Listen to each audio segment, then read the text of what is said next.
Hello नमस्कार दोस्तों, ये रिश्ता क्या कहलाता में आप सभी का स्वागत है। मैं लाई हूँ आज का एपिसोड जहाँ पे हम देखते हैं कि अभीरा जो है अरमान से क्वेश्चन कर रही होती है कि क्या तुमने सच में हमारा वह बीएसपी था जिसका तुमने अंतिम संस्कार किया, यह कह के कि रोहित का बेबी है। अरमान बोलता है हाँ। अभीरा बोलती है तुम ये कैसे कर सकते हो, मतलब मैंने अपने आखिरी टाइम में भी मैंने अपने बच्चे को नहीं देख पाया। मैं कितनी दुर्भाग्य वाली लड़की हूँ जिसने अपने बेबी को नहीं देख पाया। मैंने तो उसे देख भी नहीं पाया वो कैसे दिखता है, उसके हाथ पैर किसकी तरह है, उसकी आंखें कैसी हैं, वो गोरा है कैसा है, मैंने कुछ भी नहीं देख पाया। सिर्फ तुम्हारी वजह से अरमान मैं एटलीस्ट उसकी यादें लेके मैं ज़िंदगी भर जी सकती थी कि वो कैसे दिखता था, यही सोच के। तुमने मुझसे 2 बार माँ बनने का सुख छीन लिया। एक बार तो मुझसे मेरा बेइज्जती मैंने कभी देखा ही नहीं, और दक्ष को भी मैं माँ कहला ही नहीं पाई। चला गया वो मेरे कोख से। मेरी कोख तुमने 2 बार सुनी रख दी। तुम ऐसे कैसे कर सकते हो अरमान? तुम्हें ज़रा तो सोचना चाहिए था मेरे बारे में। तुम्हें एक बार तो बताना चाहिए था। मैं उसके सहारे जी लेती, ज़िंदगी भर उसको तस्वीर अपनी आँखों में भर लेती। मैं क्या दक्ष को प्यार नहीं करती? मैं करती, लेकिन तुमने पता नहीं क्या सोचा। तुम्हें लगा कि मैं सह नहीं पाऊँगी, इसलिए तुमने मुझसे इतना बड़ा झूठ बोला, और ये भी झूठ मुझे मिस्टेकली पता चला, वरना कभी नहीं पता चलता। तुम मुझसे ज़िंदगी भर ये झूठ बोलते रहते। अरमान बोलता है अभीरा प्लीज़ सॉरी, तुम समझने की कोशिश करो, मेरा ये मतलब बिल्कुल भी नहीं था। अभीरा बोलती है अरमान अब मैं तुम्हारा यकीन कैसे करूँ? तुमने जो मेरी पीठ पे चाकू घोंपा है वह ठीक है क्या? तुम्हें क्या लगता है कि तुमने जो किया वो सब सही किया है? तुम्हारी वजह से मैंने बहुत ही ज़्यादा कष्ट सहा। अब मैं यहाँ नहीं रह सकती, 1 मिनट मैं जा रही हूँ। तभी सब लोग सोचते हैं कि आखिर अभीरा जा कहाँ रही है, और अरमान जो होता है पूछता है अभीरा तुम कहाँ जा रही हो? अभीरा बोलती मैं एक छत के नीचे तुम्हारे साथ नहीं रह सकती, क्योंकि तुमने मुझे धोखा दिया है, झूठ में रखा है। मैं घर छोड़ के जा रही हूँ। तो मैं वहाँ पे दादी से कहती है अभीरा रुको। तो वो बोलती है अभीरा तुम ऐसे ही मत जाओ, इसे इसकी गलती की सज़ा मिल रही है, ऑलरेडी दक्ष छिन गया है, ये तुमसे बहुत प्यार करता है, तुम्हारे बिना नहीं रह सकता, प्लीज़ इसे छोड़ के मत जाओ। अरमान बोलता है हाँ अभीरा प्लीज़, तुम जो कहो, तुम मेरी ज़िंदगी में तुम्हारे बिना एक पल नहीं रह सकता। तुम जो कहोगी मैं करूँगा, तुमने जो कहा है उसके लिए मुझे सज़ा भी दोगी, लेकिन ऐसे मत जाओ। अभीरा बोलती है कि दादी एक झूठ के रिश्ते में मैं नहीं रह सकती। झूठा रिश्ता कभी भी कामयाब नहीं होता। ये मुझसे कितने सालों से झूठ बोलता रहेगा, ऐसे पूरी ज़िंदगी झूठ बोलता रहेगा, और रिश्ते का क्या करूँगी मैं? ये बहुत ही झूठा और सेल्फिश है, और वहाँ पे खुशी नहीं है ना प्यार है, तो मैं कैसे रह सकती हूँ? मनीष जी समझ जाते हैं अभीरा के मन की जो मनमुटाव चल रहे हैं। तभी मनीष जी अभीरा को पकड़ के स्वर्णा सुलेखा लेके चले जाते हैं। अरमान जो होता है वो अभीरा को रोकने को ट्राई करता है, बट अभीरा यहाँ पे नहीं रुकती है। मनीष जी जो होते हैं अभीरा को लेके जाते हैं और कार में बैठा देते हैं। यहाँ पे दादी जी भी शौक हो जाती है कि अभीरा आज तो नहीं रुकी, मतलब अभीरा का दिल ज़्यादा ही टूट चुका है। अभीरा जो होती है वो कार में बैठ के चली जाती है। तभी यहाँ पे अरमान पीछे से आता है और अभीरा कर रहा होता है। कांच का विंडो भी बंद होता है, वो बार बार नॉक कर रहा था, लेकिन अभीरा उसकी तरफ देखती भी नहीं है। अभीरा की आंखों में आंसू रहता है, क्योंकि अरमान ने उसे धोखा दिया है, उससे झूठ बोला है उसके बच्चे के लिए। और तभी वो कार चली जाती है और अरमान बहुत ही आगे तक दौड़ कर आता है। तभी वो अचानक से गिर जाता है, उसके शूज़ भी निकल जाते हैं, और वो तेज़ी से अभीरा चिल्लाता है। और यहाँ पे अभीरा वो आवाज़ सुनती लेकिन पीछे मुड़कर नहीं देखती है, क्योंकि वो बहुत ही ज़्यादा हर्ट है। उसके बाद यहाँ पे रोहित और रूही रहते हैं। रोहित कहता है कि तो भैया की आवाज़ है, लगता है कुछ तो हुआ है, भैया इतना तेज़ से क्यों चिल्ला रहे हैं? और यहाँ पे अरमान बोलता है भगवान से कि आपने मेरी ज़िंदगी में ऐसा क्यों किया? मेरा बच्चा छीना, फिर दक्ष को छीना, फिर अभीरा भी छीना, आखिर मैंने क्या बिगाड़ा हुआ है? इससे बढ़िया आप मुझे ही मार देते, लेकिन ये सब मेरे साथ नहीं करते। मेरी ज़िंदगी, मेरी जीने की वजह सब आप छीन लिए हो भगवान। यहाँ पे रोहित बोलता है कि लगता है भैया के मैं जा रहा हूँ नीचे। तभी यहाँ पे रोहित कहती है रोहित वहाँ खड़े खड़े क्या देख रहा हो, बेबी को चुप कराओ। तो यहाँ पे रोहित जो होता है टैडी लेके जाता है, और यहाँ पे रोहित टैडी दिखा रहे थे। यहाँ पे रोहित बोलते हैं देखो पापा तुम्हारे लिए टैडी लाया दक्ष, देखो ये टैडी कैसा है, देखो ना। तो भी बच्चा चुप नहीं हो रहा था। रूही बोलती है ये चुप ही नहीं हो रहा है रोहित, मैं परेशान हूँ, मैं इसको कब से चुप करा रही हूँ। रोहित बोलता है कि रूही एक काम करो, इसको तुम बालकनी में बादल दिखाओ ना, ले जाके। अभीरा भाभी ने कहा था। रूही बोलती नहीं मैं नहीं जाऊँगी। तो रोहित बोलता है प्लीज़ अपने बच्चे के लिए इतना ट्राई कर सकते हो। इसके बाद रूही किसी तरह रोहित के बातों से सहमत हो जाती है और चली जाती है और बादल दिखाने लगती है। तभी बच्चा अचानक से चुप हो जाता है। रूही बोलती देखो ना रूही, रोहित हमारा बच्चा चुप हो गया। रोहित एकदम खुश हो जाता है और वो पास आके बोलता है कि आखिर अभीरा भाभी का ट्रिक जो था वो काम करिए। रूही ये बात सुन के बहुत ही गुस्सा हो जाती है और बोलती है रोहित से कि तुम बार बार अभीरा का नाम क्यों जपते रहते हो? मुझे मेरा बच्चा संभालने आता है, समझे? और इसका नाम हम दक्ष बदल देंगे, इसका नाम दक्ष ही बहुत बेकार। तभी रोहित बोलता है तुमने तो इसका नाम अशुभ रखा था, उससे अच्छा तो दक्ष ही है, इस नाम में प्रॉब्लम क्या? अभीरा यहाँ पे रूही बोलती मैं अभीरा का दिया हुआ नाम नहीं रख सकती, इसका नाम वही रखेंगे जो पेरेंट्स चाहेंगे, जो मैं चाहूँगी। और मुझे दक्ष नाम बिल्कुल भी नहीं पसंद है, ये एकदम से नेगेटिव एनर्जी टाइप का नाम है। यहाँ पे रोहित बोलता है नाम तो यही रहेगा रोहित, तुम चाहे जो कर लो। दूसरी तरफ हम देखते हैं यहाँ पे मनीष जी जो होते हैं वो अभीर को डांट लगा रहे होते हैं कि सिर्फ ये सब तुम्हारी वजह से हुआ है, अगर तुम्हें ये सच इतना ही लाना था तो तुम दो बहनों के बीच में इतना मनमुटाव नहीं रखते, तुम प्यार से बात कर सकते थे, तुम पहले अरमान से जाकर डिस्कस करते, उसको बोलते, वो बताता, लेकिन नहीं, तुमने अपने आप से ही काम करने की कोशिश कर ली, जो कि तुमने गलत की। तुम्हारी वजह से अभीरा जाने अनजाने में इतनी हर्ट हो गया, वो ज़िंदगी भर क्या करेगी, इस दुख में रोती रहेगी। जहाँ पे अभीर बोलता मैंने क्या गलत किया, अरमान क्या अलग तरीके से सच बताता, जो सच था वही तो बताए। मनीष जी बोलते हाँ वो बिल्कुल अलग तरीके से सच बताता, वो अपनी तरीके से सच बताता, तो शायद अभीरा इतनी हर्ट नहीं होती, लेकिन जो तुमने किया है उससे वो हर्ट हो गए हैं। उसका सारा घर तुमने उजाड़ दिया, उसका बच्चा चला गया, उसका पति चला गया। तुम्हें ये बात भी सोच के तुम्हें अरमान से इतनी नफरत थी कि तुमने एक मिनट भी नहीं सोचा कि किसी से पूछ लिया जाए या अकेले में जाके बताया जाए, नहीं, तुमने सबके सामने तमाशा करने का ठान लिया और वही तुमने किया। अभीर बोलता है आपको जो लगता है करो, मुझे जो लगा मैंने अपनी बहन के लिए किया। मनीष जी कहते कब से तुम्हें अभीरा की चिंता होने लगी, वो भी अपनी बहन के लिए। ये इतनी भी नफरत मत रखो, इतना नफरत रखोगे ना तो नफरत का जो गुस्सा होता है वो बढ़ता जाता है, कम नहीं होता, और वो नष्ट कर देता है इंसान को। अभीर जो होता है मनीष जी की बातें सुन रहा होता है और एकदम से खामोश हो जाता है। दूसरी तरफ हम देखते हैं कि रोहित जो होता है जैसे वो नीचे रूम से उतरता है वो देखता है कि अरमान की हालत बहुत ही ख़राब है, वो माधव जी अरमान को पकड़ के लेके आ रहे हैं। तो मैं यहाँ पे रोहित और विद्या जो होते दौड़ते भागते जाते हैं माधव जी के पास और वहाँ पे पूछते हैं कि आखिर भैया को क्या हुआ। तो है माधव बताते हैं अभीरा की कार के पीछे भागता भागता बहुत आगे चला गया था, जहाँ पे इसके शूज़ वूज़ सब निकल गए थे और ये गिर पड़ा था, तो मैं इसको बेहोशी की हालत में लेके आया। विद्या जो एकदम से शॉक हो जाती है, अरमान के मुँह से कुछ भी आवाज़ नहीं आ रहा होता है। विद्या और रोहित जो होते एकदम से घबराए हुए रहते। तभी रोहित बोलता है अम्मा ये सब मेरी वजह से हुआ। विद्या बोलती तू अपने आप को क्यों कोस रहा है बेटा। रोहित बोलता है नहीं नहीं ये सब मेरी वजह से, पर भैया की हालत ही कैसे। तो विद्या बताती है कि अभीरा घर छोड़ के चली गई है और इसीलिए वो उसके पीछे भागता रहा, ऐसी हालत हो गई।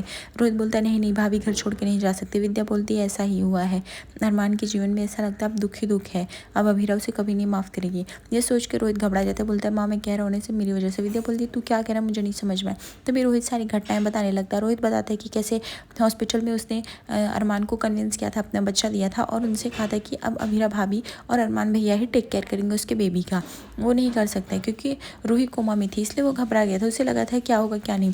और उस टाइम भैया बीएसपी खो दिए थे, तो उसको लगा कि वो अपना बच्चा देगा, उनकी लाइफ फुलफिल हो जाएगी और दक्ष की भी लाइफ फुलफिल हो जाएगी और वह अकेले क्या करता। लेकिन यहाँ पे जैसे वो अपनी सारी बातें से बता रहा था विद्या एकदम से शॉक हो जाती। विद्या बोलती है कि ये सब क्या कह रहा है। विद्या की आंखों से आंसू आने लगते हैं जैसे वो सारी रोहित की बातें सुनती है और एकदम गुस्सा हो जाती है और एक थप्पड़ लगा देती है रोहित के गालों पे।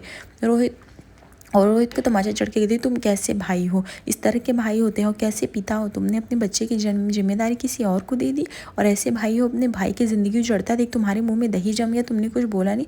उस दिन जब पूजा के दिन सब लोग अरमान को कोस रहे थे, मनीष जी, स्वर्णा जी और मासा, तब तुमने एक शब्द भी नहीं बोला। अरे कैसे भाई हो, तुम्हें शर्म आनी चाहिए, तुम क्यों नहीं बताया सच। यहाँ पे रोहित बोलता है माँ मैंने सच बताने को ट्राई किया पर भैया ने मुझे मना कर दिया। भैया को लगा कि मेरे और रूही के बीच डिस्टेंस ना बढ़ जाए, इसलिए वो चुप करा दिया। बोले दक्ष की लाइफ नहीं ख़राब होनी चाहिए। यहाँ पे विद्या बोलती है कि तुमने ऐसा कैसे कर सकते हो, तुम्हें अपने भाई के लिए कुछ तो सोचना चाहिए, वो बेचारा टूट सा गया है, उसकी ज़िंदगी में है ही क्या, उसने सारी खुशियाँ तुम्हें दे दी और तुमने क्या किया है, तुमने जो किया है वो सच में भाई कहलाने लायक नहीं, तुमने अच्छा भाई बनने का कभी काम ही नहीं किया। यहाँ पे अरमान एकदम से दुखी रहता है और वह अभीरा के बारे में सोच रहा होता है। तभी यहाँ पे हम देखते हैं अभीरा सब मार्कर से सारे अपने कबर्ड पे और सारे रूम में जो थी बीएसपी और दक्ष लिख के रख देती है और यहाँ पे वो अपने बच्चे को याद करके रो रही थी बिलख बिलख के और वह बच्चे को अपना सब कुछ समझ बैठी थी, इसलिए रो रही थी। बोलती कि बीएसपी मैंने आपको देखा नहीं, मैं आपकी बुरी मम्मा हूँ ना, आप प्लीज़ मुझे माफ़ कर देना, लेकिन मैं आपसे बहुत प्यार करती हूँ। मैं सोच रही थी कि दक्ष और आप बेस्ट फ्रेंड बनोगी। दूसरी तरफ हम देखते हैं कि अरमान जो है सारे खिलौने देख के एकदम से मायूस हो जाता है। यहाँ पे अमीरा बोलती है कि मैंने सोचा था आप दोनों को बेस्ट फ्रेंड बनाऊंगी बट मैं नाकामयाब रही, एक ने तो दुनिया में आते ही दम तोड़ दिया। यहाँ पे अरमान जो था वह दक्ष का टॉय लेके एकदम से रो रहा होता। तभी यहाँ पे विद्या आती, देखती सारा सामान बिखरा पड़ा है, अरमान गिरा पड़ा हुआ है। यहाँ पे अबीरा जो होती है वह बीएसपी दक्ष का नाम लिख लिख के बहुत ही फूट फूट कर रोती है और उसे पकड़ रही होती है। यहाँ पे अरमान जो होता है रो रहा होता है, तभी विद्या उसका सर अपनी गोदी में रख लेती है। यहाँ पे अबीरा बोलती है जो मैंने चाहा वो कभी नहीं हो, पर मैं क्या करूँ, मैं अपनी किस्मत से हारी हूँ, मैं इतनी बुरी माँ हूँ। तभी यहाँ पे विद्या बोलती है अरमान बेटा मत रो, हिम्मत रखो, सब ठीक हो जाएगा। अरमान बोलता है क्या ठीक होगा, अब सब कुछ तो चला गया, अबीरा भी चली गई। विद्या बोलती है ये सब अगर सच था तो तूने ये सब क्यों नहीं बताया, मुझे पता है ये सब तुझे बच्चा रोहित ने कहा था, तूने अपने मन से नहीं लाया था। तभी अरमान जो होता है वो शौक हो जाता है, बोलता है माँ ये सब बातें आपको कैसे पता। तभी विद्या बताती कि रोहित ने उसे सब कुछ बता दिया। अरमान शौक हो जाता है। अबीरा बोलती मैं इतनी बुरी माँ थी इसलिए मुझे मेरे नसीब में 2 बार बच्चे आके चले गए, इसलिए मेरे नसीब में शायद खुशियाँ ही नहीं रहती, फैमिली भी नहीं रहती है, मैं अपनी किस्मत से ही हारी हूँ। मैंने सोचा कि दक्ष को ही अपना बीएसपी समझ लिया। मैं कितनी वैसी थी कि मैंने कभी समझा ही नहीं कि मेरा बीएसपी नहीं था। मुझे आप बार बार सपने में आते, लेकिन फिर भी मैंने न जानने की कोशिश नहीं की। अरमान बोलता है आप हिम्मत करना वरना रूही और रोहित की ज़िंदगी ख़राब हो जाएगी। दक्ष बड़ा होकर अपने पिता से नफरत करने लगेगा, अपने माँ से नफरत करने लगेगा।